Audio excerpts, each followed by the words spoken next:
What's going on, guys? This is Danny Summers with Intercept MMA. Thank you guys for tuning in. If you guys can, please hit like and subscribe. Also hit the notification bell. That way, anytime we're putting out new videos, new content, new fight breakdowns, you guys can see it first.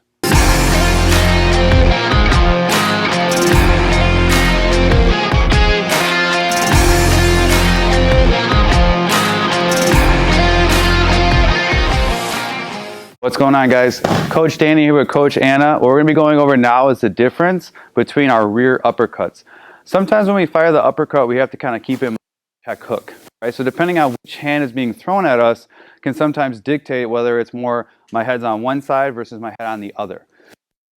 I jab at Anna and she slips to the outside of my jab, right? So she's in this position here.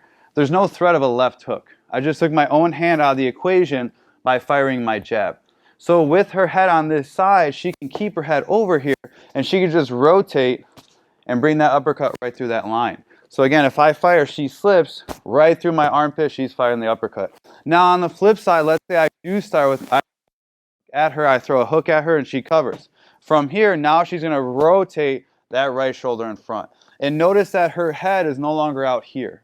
Her head is in the center or more over her lead knee, so now she can load up that left hook if she wanted to come right back, or one of my favorites is after she fires that uppercut, going right to the liver after we pop that head up. Okay, so that's another one for you guys to try, but it's just all about the position of the lead hand for me, especially if we're kind of hitting here in sparring, because if I have Anna just being offensive with the, let's say if I tell her jab, rear uppercut, left hook. So if she's being offensive, she's bringing her head with the uppercut. Notice the right shoulder comes in front.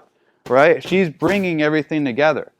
There's no threat of a check hook. If she fires the uppercut, she can see this thing coming and whether she wants to roll, cover, kickstand, whatever. But if I tell her jab or uppercut and she leaves her head all the way over here, now it's harder for her to see that check hook, and that's why I think people get countered. The check hook is really easy strike. Someone throwing a bad uppercut, because anytime we fire uppercut and there's nothing there, our head is wide open. The closest thing to her right now is my lead hand. So throwing an uppercut is great, but doing it at the right time is also important. So again, if she slips the jab, now she could fire it from there. And a lot of times what you'll see is people will fire shake step cross. That way they're kind of getting their hand right back on their wrist. On the flip side, if I throw the hook at her and she covers, now she could just roll to the inside with that uppercut, or even just off a jab, her offense, she could bring her head in, and that's going to load up that left hook. So just a difference between the two uppercuts, something to try about where the head is while we're firing. Give it a try.